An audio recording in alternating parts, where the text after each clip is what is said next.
Today we're going to talk about a new project that we're starting. Today's February the 17th, 2014, and the new project that we're getting ready to work on is the tactical manual in it. And as we go through this, the first question that I have for each of you is the light bulb going on yet? Do you see what we're trying to do?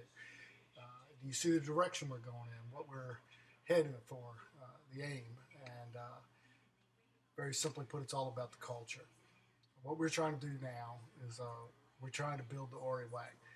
First year was all about fixing what was broken that we could, getting the most egregious things under control. Now it's about going forward, build the Ori way, talk about how we want to be as a fire and EMS service, and get really good, get excellent about what we're doing. So, how are we going to do that? Well, it's really a several pronged attack. The first one is we're doing it with our approach to leadership, and I'm hoping you're seeing a very different approach to leadership, or at least starting to see a very different approach to leadership. We've been doing a lot of leadership training. We're trying to get the leadership on the same page, trying to take an approach where we can really be a high performance organization, and we're following that model. And that's actually a model that's it's been studied, it's been well known, it's documented, and that's the model that we're working on. We're also doing it with our approach to the brotherhood. I hope you've seen a little bit of a renaissance in the brotherhood as we've moved forward. We've been through some tough things together already, and I think you start to see people get an understanding of the brotherhood, start acting in the brotherhood, and my hope is that it only grows from there. And finally, we're doing it with our quest for excellence. And the quest for excellence is really just that. It's trying to get very good at what you do. And if you look at any team, the way they get good at what they do is they practice. The individuals are skilled. They're all team players. They're close. Their morale's high. They work well together, and each member of the team pulls their weight, knows their job, and is very good at it. So that's where we're going. That's the light bulb. So in the next important step in that is to start defining the way we fight fire. We've already got it on the EMS side. We've got our pre-hospital patient care protocols, and lots of manuals, books based on national studies and all that.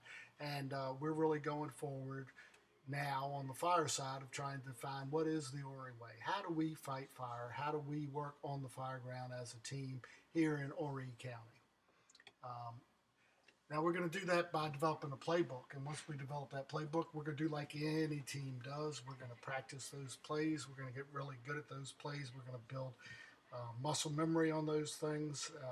We used to call them evolutions in the early days, and we're going to drill on them, and we're going to get good at them so that everybody knows what they do, how they do it, and that they can be that member of the team that does their job extremely well. So that brings us to this project that we're going to get on, and that's the tactical manual, our playbook, the the book that describes how we're going to fight fire here in Horry County. And as we go through this, what we've done here is we've got a start of the playbook for you, but we're not going to write this playbook. Everybody in the field is going to write this playbook. Y'all know how to fight fire.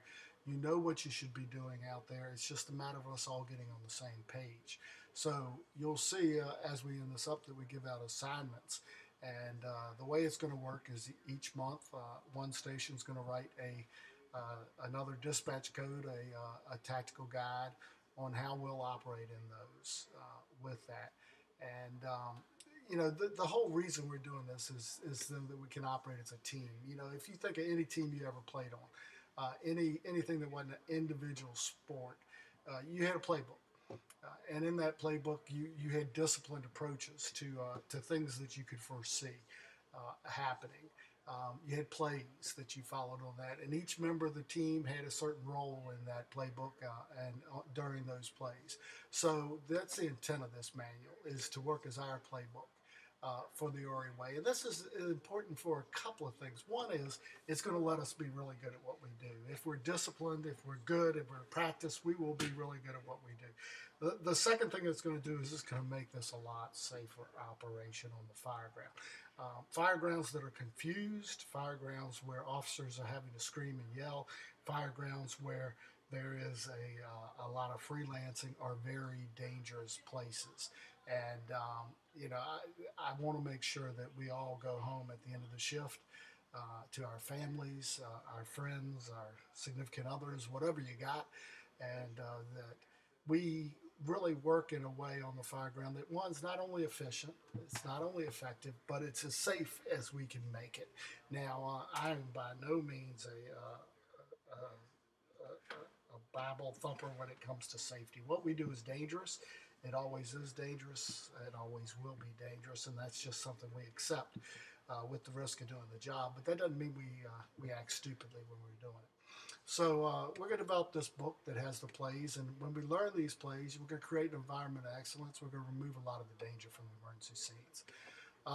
Now, this is just a tool that defies standard approaches. The idea of a tactical manual is in the absence of a direct order to do something, this is what you would do. This is where you will go and how you will act.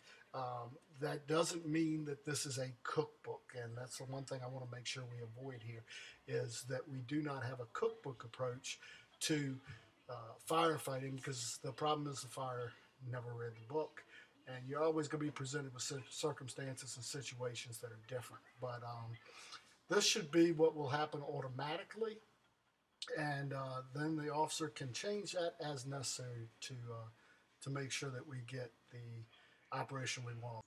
Now, there are some foundational operating procedures, and these are operating procedures that every fire department has. What we've done is we've gone through and we've looked at 7 of them that we believe apply to every fire ground, and we're going to include those on there in this as the foundation of our tactical manual.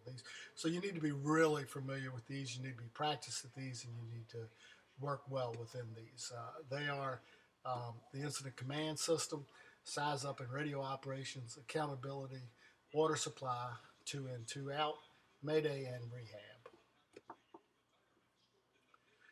Our incident command policy, we can't find it. And that means we haven't used it well, and it probably explains a lot of the different fire departments that we have within this one fire department. And that also goes to another reason we're doing this. Is one of the complaints I heard when I first came in is we had 9 different ways of doing business, and it just made it impossible for people to work under that kind of scenario. So we're working on the incident command policy right now. We're going forward. The next one is size up, and it just gives you the person who's riding the front seat the basics of what you ought to look for when you first get in there, and they're broken down by types: vehicles, brush, trash, vehicle accidents, structure fires, automatic alarms, heavy rescue, and then any of the others.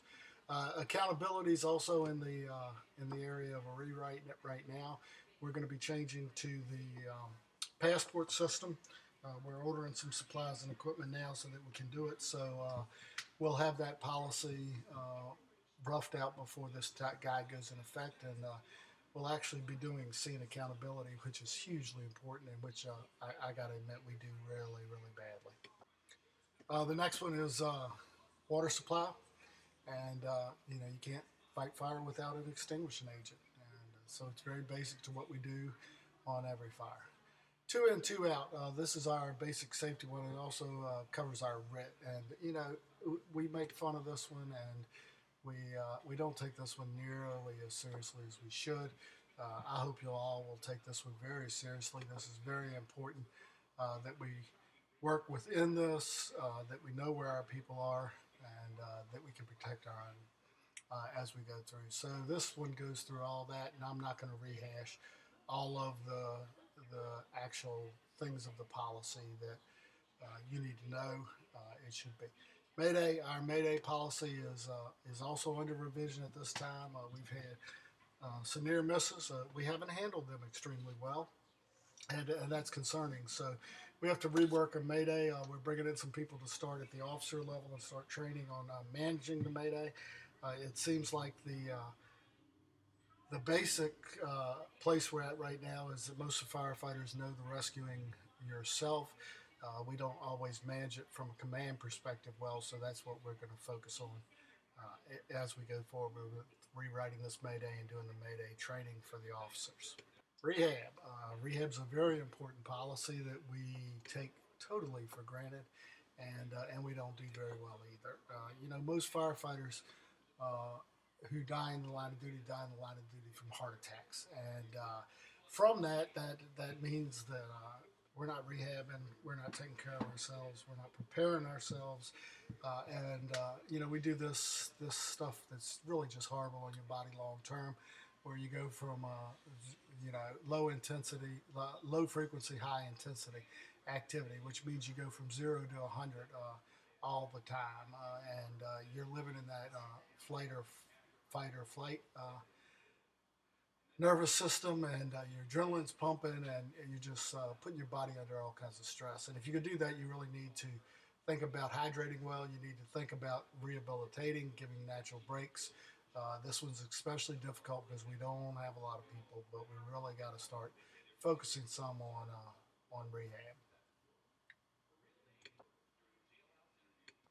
All right, those are the basic foundational policies, and now we get into the manual itself. And like I said, we've done this part as a template to get the book started, and I'll talk more about that later. But there's some basic ground rules on it, and the first thing is that we have priorities, and these are the three National Fire Academy priorities: life safety, control, and property conservation.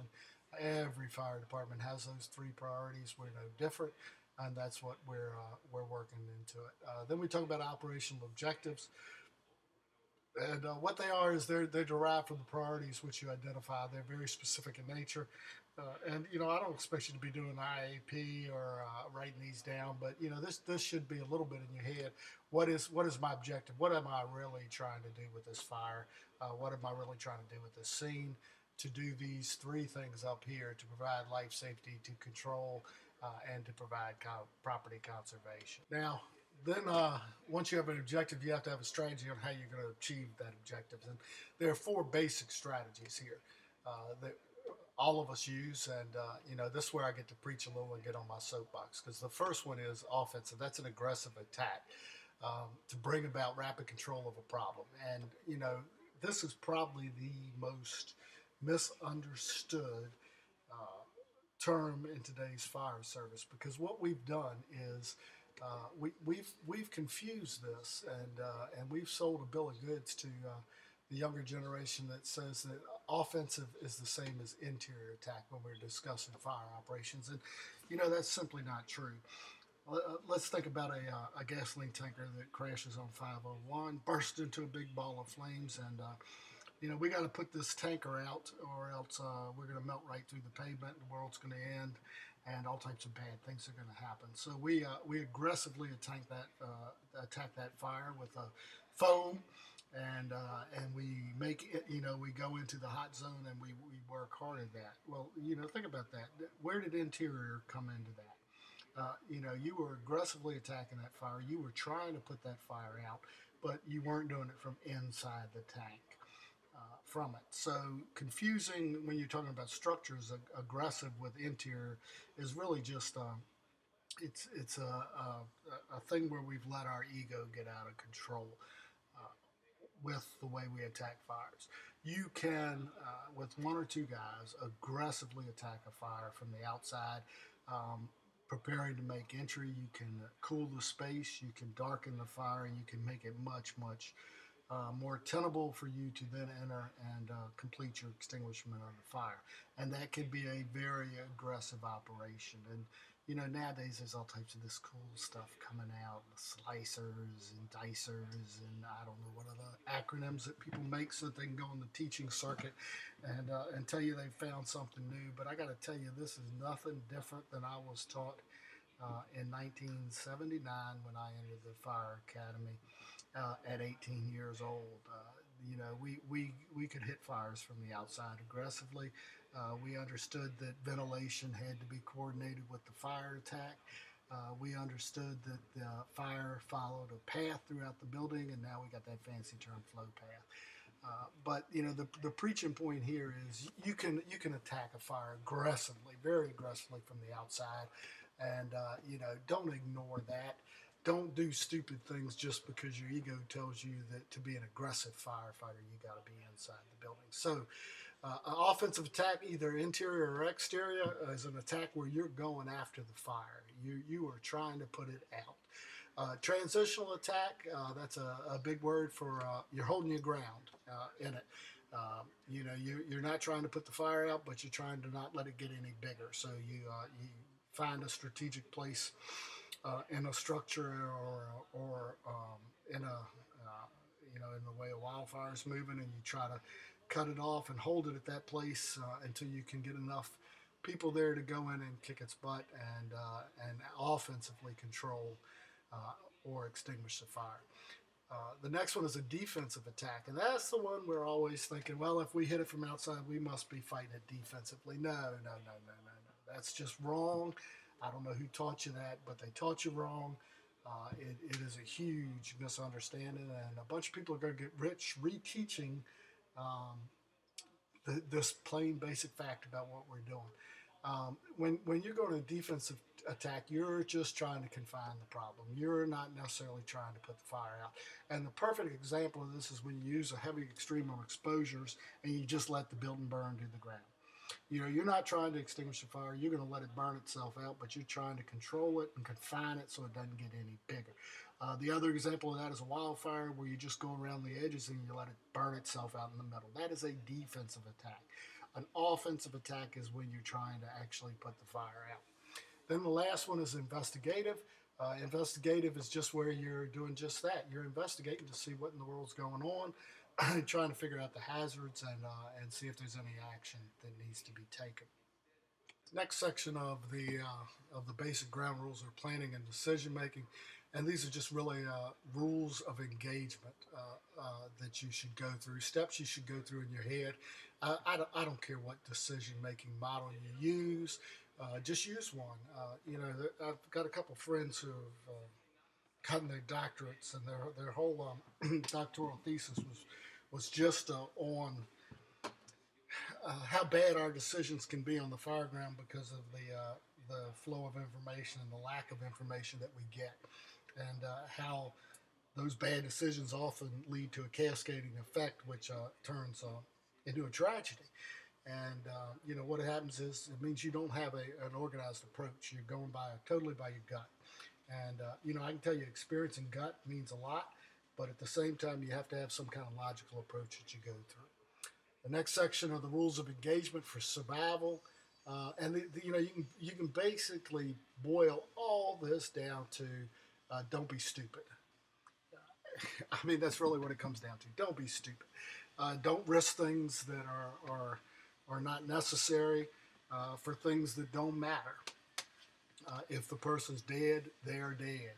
You cannot, dead is a terminal, permanent thing. You can't always say that, even though we sometimes want to fool ourselves into thinking we can. So, do risk management. Take reasonable, educated risk, logical risk to achieve what you want to achieve, but don't be stupid about it. And there's one thing that I think every firefighter needs to realize about this. And please understand, I'm not saying that we're not going to be an aggressive kick butt fire department, because I would hate to be part of any other kind of fire department. I can pull out my rookie school evaluation, and the only bad thing they could say about me is that I was over aggressive and I would get hurt. And you know what? They were right. I was over aggressive and I did get hurt several times, but I had a lot of fun doing it, as you probably do also. But I was also lucky, and what that means is, though I got hurt, I didn't get hurt bad and I didn't die. There's a lot of things you'll see on the internet and all these motivational pictures and all. It says one of the best things an old firefighter can do is teach a young firefighter how to be an old firefighter. And that's really what I'm talking about here. Experience is what you get from poor decisions, And the problem with our line of work is you don't always survive those poor decisions. So what I'm asking you to do here is just be smart. Don't let that adrenaline flow to the point that you overextend yourself, that your ego writes checks your butt can't cash, and that you don't, get way out there in a situation where you can't help yourself. It's the basic rules of firefighting. Always have a second way out. Always be ready to unhat the place when you need to, and don't extend yourself further than you can reasonably do, and don't risk everything for nothing, kind of thing. So with that, we're going to start with the third section of the tactical manual is the specific tactical guidelines, and the first tactical guideline that we've got is that we've written here as a template for you is structural fires in mobile homes, either single or double wide. First, this is going to be the template that y'all write the rest of these from. The first thing we've got in here as the first category is that we've got the standard assignment. At dispatch as it is now, you can see we've broken it down into city class and tanker class. And we just list out what's there, how many people are going to be there, so that you understand. If you see both of these come out to be the magic number of 16 people on the fire scene, which according to your IFSTA manual is what you need for a residential fire on that. And a lot of people ask why we do and why we send what we do. That's the reason we're going for that magic number right there to be able to help. So if anybody ever asks you why are all these trucks coming, that's why right there. You can explain it to them. It takes that many people to put out a house fire at the very least. The next section is the preferred strategy and tactics section, and this section really just tells you what we want as your default strategy in these different situations. If the rescue's indicated, we want you to be very offensive. We want you to do a quick interior search with lines positioned to facilitate the search in there. We don't want you going in without a line if you can help it. But if you think you've got a viable rescue, we want you to be going all out trying to make that safe. If fire is showing and less than 50% of the mobile home is involved, we want you to be offensive. And the way we want you to be offensive in that is you give an aggressive exterior attack to darken the fire down. Then you move to an interior attack to complete your extinguishment. The one cool thing about this new stuff, the doing it differently classes that we're getting ready to offer in the next week or at the end of this week, is that they've actually done some scientific studies and rather than just saying we know it, we actually know it. And you can. It's been proven now you can, and you don't push the way you were taught. You can attack from outside the fire. Now, if fire is showing with greater than 50% involvement, you can choose offensive or defensive strategy. So you can be either aggressive or not aggressive in the way you do it. But we want this to be an exterior attack. And, I know there are going to be some people saying, well, why go if I ain't going in? But until you darken that fire down, until you make that scene a little bit safer for you to go in, you really don't need to be going in a mobile home. Mobile homes burn quick, they burn hot, and they fail quickly. And they are traps to cause injuries and deaths. And, most firefighters that actually die while fighting a fire inside a structure, if you look at it, they get killed in single family dwellings. They don't get killed in these big buildings. They get killed in single family dwellings because we're just stupid in the way we go about it. And what I'm telling you here is don't be stupid. Don't be so macho that you go inside a tin can that is going to fall down on your head, that you are not going to save and hurt or kill yourself just for no reason at all. If smoke is showing, we're going to want you to be offensive here. You're going to make an entry to investigate. You have a charged hand line at the entry door and ready to put that into immediate service if you need it. If nothing's showing, you're going to do investigatory And this is an old trick here. Carry a 5-gallon pressurized can with you. You know, if you use a 5-gallon pressurized can, right, you can put out a room of contents with just that. Uh, I've done it. I've seen it done. We used to teach it in 1979, and that's the way I was taught originally. So carry that can with you. Be ready if you need it. If nothing else, it can buy you a back out if you find yourself in trouble. The next section of the guide is general rules of engagement.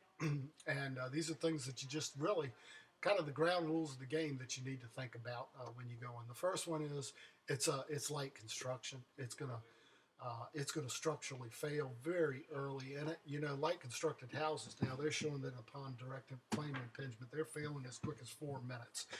So you're starting to see structural failure before you even get there. Now you imagine a mobile home and what kind of structure it has, and you tell me if that's going to be structurally sound for you.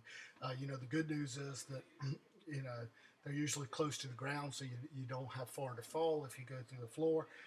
The bad news is that if it comes down on you, it can trap you, burn you, and kill you. Um, and you know, if anybody thinks I'm being too much of a wimp here, we need to go spend a little time in the burn unit down in Charleston. We used to rotate through the burn unit at the Medical College of Virginia, and I can tell you, if you see those poor people in those units, you gain a new respect for burns, and you understand that it ain't nothing to play with. Entry shouldn't be made if it's over 50% involved in fire until you're ready to go in and mop it up, finish extinguishing it. Now, this is something else that I've seen that different people do different ways, but we've got to come to a conclusion on that. And that is that on the first arriving crew, the first arriving officer is a fire officer. That means they're a combat officer. They need to be on the fire attack line or they need to be in the rescue um, mode when they go into these. There is absolutely no way we can spare manpower when there are only two people on scene with somebody standing in the front yard giving orders. So, the way you should do this is the first arriving should go in and immediately transfer the overall incident command to the third arriving unit or the first arriving battalion chief. And what that means is that's the first person that you can spare. The second arriving unit is your 2 in, 2 out crew in it, and you really don't have anybody that you can spare to stand in the front yard and give orders until you get to that point with it. And you know, I've seen us do it both ways. I got to tell you, I think it's a mistake if we stand out because we just ain't got the people to do that. You need to be active, you need to be aggressively engaged, and you need to be fighting fire or effecting a rescue. So the standard size up transmission would be something like engine 20 on the scene, Homestown Road, double wide motor home, fire showing 25% involved. Will be in fire attack mode. Engine whatever's next due on arrival report to engine 20 and assist with rescue and fire attack. Engine 46 whatever's third due. Assume command upon arrival. Or either battalion 2 assume command upon arrival. Whatever works there. In it. Then we have the standard responsibilities by unit in there, and you can see what we've done here. The first arriving engine does side up, decides the strategy that they're going to use. They deploy the first hand line as needed. If there's any fire showing, we're going to take a minimum of 1 3/4 line. The officer is going to be a member of the initial entry or attack team, and they're going to perform forceful entry as required to do that. Second arriving engine is going to report to the scene in full PPE. It's going to fill out the fire attack or the rescue. It'll get a second hand line deployed on the ground if it needs to. Again, a minimum of 1 3/4, and it's going to give its water to the first arriving if it needs to do that. In the city class, you'll get a ladder, and these are the ladder responsibilities. They're going to report to the scene in full PPE with pipe poles, closet hooks. They're going to secure the utilities. They're going to do search and rescue if necessary. They'll ventilate as indicated, and they'll overhaul. Now, ventilate as indicated is important. We've got a bad habit of just cutting holes without really making sure that they are coordinated with the fire attack. And, you know, that's really just like the height of insanity. To do that, so you make sure that you're ventilating in the right place at the right time, and the only way to do that is coordinated with the fire attack. And then they can provide the overhaul. Third arriving engine is going to do water supply in if it's a tanker class, they're going to do overhaul in there. Heavy rescue, which comes in the city class dispatch assignment, is going to report to the scene and just do whatever command tells it to do as its standard uh, plan of action. Fourth arriving engine is a tanker class. In the tanker class, it's going to go to the draft site to supply water for a tanker shuttle if that's needed. And tankers are going to provide water supply and a tanker shuttle. Pretty straightforward, pretty easy. But you see, everybody knows going into it exactly what their engine's responsible for. And this is what you do if you're not told to do differently. So that is the idea behind the project that we're doing. That gives you a template to start with. Chief Thompson is going to be taking this project forward and seeing it through to completion, so that we end up with a tactical manual. The way it's going to work is each month a company is going to write a new one, so in March we'll start with Station 46 and Captain Blanks, and he's going to be responsible to see that his company writes a family single family home, one or two story, and then he will be the one that puts that out, publishes it for comment, and then gives a final product. That all has to be done within 30 days. So by March 17th, it has to be out. By April 1st, it has to be finished, and all the comments have to be received in it. And so what happens is in March, we will start training on the mobile home, one that you just saw, and we'll have standard evolutions and training packages that go out with that. And then in April, we'll start training and practicing the single family home that Captain Blanks does. In April, we'll start writing, Captain Grimalski's and his group will start writing the multifamily one so that we can have that finished up by May and practice it in May as we go forward. So with that, that's the way we're going to do it. Please look at this. This spreadsheet right here with the assignments of all the different ones will be on group site as well as the draft document to start from and to use as a template with it. Chief Thompson will be following up with each of the captains, and if you have any questions, please feel free to contact him. He'll be glad to explain to you in great detail what we're doing. I think this is going to be a great thing for us. I appreciate your patience, and I'm sorry this went as long as it did.